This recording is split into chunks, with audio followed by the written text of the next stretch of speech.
প্রিয় দর্শক আসসালামু আলাইকুম, welcome back to my channel. চলে আসলাম গজা রেসিপি দেখাতে। দেখতে পাচ্ছেন এই গজা রেসিপিটা আমরা সচরাচর উরসে বা মেলায় দেখে থাকি। তো পারফেক্টলি গজা রেসিপি আপনাদের সাথে শেয়ার করতে চলে আসলাম। যারা এখনও রেসিপিটা জানেন না তারা রেসিপিটা ভালো লাগলে লাইক করতে ভুলবেন না, আর চ্যানেলটি সাবস্ক্রাইব করে পাশে থাকবেন। দেখতে পাচ্ছেন একটা মিক্সিং বুল আমি নিয়েছি 1.5 কাপ পরিমাণ ময়দা, শেষে দিয়েছি আমি চিনি, এবং চিনির সাথে আমি এখানে ভালোভাবে ময়দাটা একটু মিক্স করে নিচ্ছি। এরপর যে দিয়েছি আমি 2 টেবিল চামচ রান্নার তেল। দেখতে পাচ্ছেন আমি এখানে 2 টেবিল চামচ রান্নার তেল দিয়েছি মেজারমেন্ট একটা কাপে। তো একটা চামচ আমি এখন দিয়ে দিচ্ছি 2 টেবিল চামচ। আপনাদের ভিডিওটা স্কিপ না করে পুরোটা দেখিয়েছি। তো এরপর যে দিয়েছি কিছুটা কালো জিরা দিলে নাস্তাটা খেতে খুবই ভালো লাগে। তো এরপর যে আমি ভালোভাবে মেখে নিব হাত দিয়ে, তেলের সাথে ময়দাটা ভালোভাবে ময়ান করে নিব। যখনই দেখবেন এরকম দলা পেকে যাচ্ছে ময়দাটা, তখনই বুঝে নেবেন পারফেক্ট একটা ডো রেডি হতে যাচ্ছে। তো এরপর যে আমরা অল্প অল্প করে পানি দিয়ে ডোটা মেখে নেব। আপনারা এবার মেখে নেবেন। দেখতে পাচ্ছেন ডোটা আমি মাখিয়ে নিচ্ছি। এরপর যে দলা পেকে আছে, তো অল্প করে পানি দিয়ে আমি একটু একটু করে একটা ডো রেডি করে নেবো। দেখতে পাচ্ছি আমি অল্প পানি দিয়ে দিচ্ছি। এরপর যে আমি মেখে নিচ্ছি হাত দিয়ে। তো মাখা হয়ে গেছে, দেখতে পাচ্ছেন একটা ডো রেডি হয়ে গেছে নাস্তার জন্য, গজার জন্য। তো ডোটা আমি 30 মিনিট রেস্ট রাখবো। তো 30 মিনিট পরে আবার আমি ফিরে চলে আসলাম। দেখতে পাচ্ছেন একটা পারফেক্টলি ডো হয়ে গেছে, একদম সফট ডো। তো এই ডোটা দিয়ে আমি গজাটা আজকে বানাবো। তো গজা আমরা সচরাচর কিনে খাই দোকান থেকে। তো এইভাবে বানাতে পারলে আপনারা দোকান থেকে কিনে খেয়েও খাবেন। দেখতে পাচ্ছেন আমি ডোটা একটা পিঁড়াতে নিয়েছি, রুটি বানানোর পিঁড়াতে। এখন এই পর্যায়ে আমি একটা ছুরি দিয়ে লেচি কেটে নেব। আমি 3টি ভাগে ভাগ করে নেব। আমি 3টা রুটির জন্য 3 ভাগ করে নেব। দেখতে পাচ্ছেন যেহেতু গজা একটু মোটা টাইপের হবে, তো ডোটা একটু মোটা করে আমি রুটিটা বেলবো। দেখতে পাচ্ছেন আমি একটা রুটি বানিয়ে নিচ্ছি, আপনাদেরকে দেখাচ্ছি।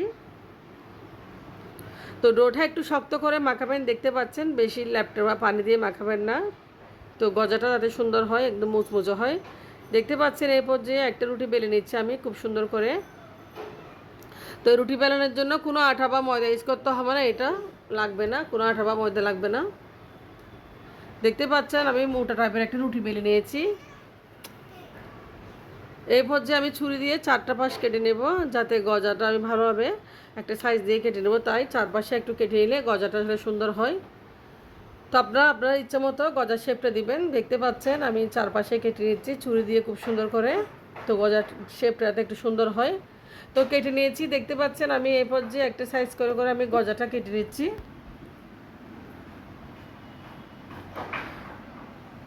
তো আপনি এভাবে কেটে নেবেন গজা।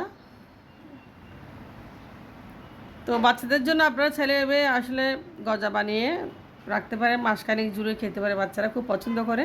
তো সবগুলো গজা বানানো হয়েছে দেখতে পাচ্ছেন। তো আশা করি আজকের ভিডিওটা আপনাদের কাছে ভালো লাগবে। ভিডিওটি ভালো লাগলে আমার চ্যানেলটি সাবস্ক্রাইব করে পাশে থাকবেন, পাশে থাকা বেল বাটনে প্রেস করে ক্লিক করে রাখবেন, যাতে পরবর্তী রান্নার নোটিফিকেশন আপনাদের কাছে পৌঁছে যায়। দেখতে পাচ্ছেন আমি আরেকটা রুটি বেলে নিচ্ছি। এরপর যে সবগুলো গজা আমি এক এক করে বানিয়ে নিয়েছি। আলহামদুলিল্লাহ সবগুলো গজা হয়ে গেছে।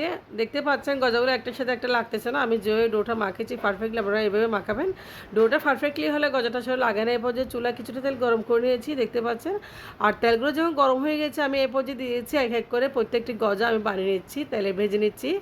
দেখতে পাচ্ছেন গজাটা একটার সাথে একটা লাগে নাই, মাশাল্লাহ। তো এরপর যে একটা কালার চলে আসতেছে, দেখতে পাচ্ছেন একটু একটু ব্রাউন কালার হয়ে আসছে। এরপর যে চুলার আঁচটা একটু মিডিয়ামে রাখবেন, হাই করে দিবেন না, নাহলে গজাটা পুড়ে যাবে সম্ভাবনা থাকে। খুব সুন্দর একটা কালার আসছে। এরপর যে আমি নিচে দেখতে পাচ্ছেন গজাটা আমি উঠে নিচ্ছি তেল ঝরিয়ে। তো প্রত্যেকটা গজা আমি বেজে নেব স্টেপ বাই স্টেপ। দেখতে পাচ্ছেন আমি বাকি গজাটুকু বেজে নিচ্ছি।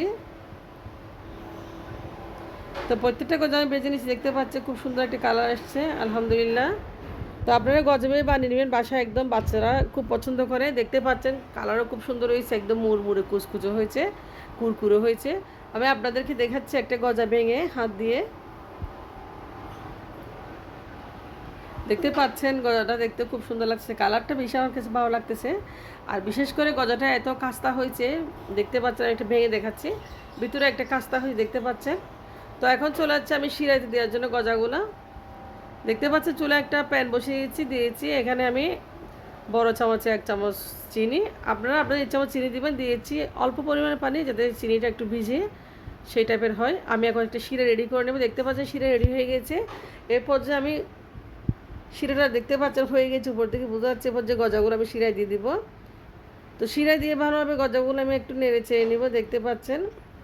তো গজাগুলো নাড়াচাড়ার মাধ্যমে আসলে চিনিটা যখন শুকায় যাবে, তো গজাতে চিনিগুলো ঢুকে যাবে, এই গজাটা খুব মিষ্টি হয়ে যাবে। দেখতে পাচ্ছেন চিনিটা একদম মাখা মাখা হয়ে গেছে গজার সাথে, একদম দোকানের পারফেক্ট এবং উরস বা মেলায় যেরকম গজা বিক্রি করে সেরকমই হয়ে গেছে। আর বাজারে খুব চড়া দামে বিক্রি করে এই গজা, আপনারা চাইলে বাসায় চটপট এরকম গজা বানিয়ে নেবেন। তো খেতেও খুব কুরকুরে হয়, আলহামদুলিল্লাহ। বিশ্বাস করবেন এত ভালো হয়েছে। তো দেখতেই পাচ্ছেন আমি একটা সার্ভিং বলে সার্ভ করে নিচ্ছি এই গজাটা। তো আমার মেয়ের খুব পছন্দ। তো আপনারা ভালো থাকবেন, এরকম গজা বানিয়ে খাবেন। আল্লাহ হাফেজ, আসসালামু আলাইকুম।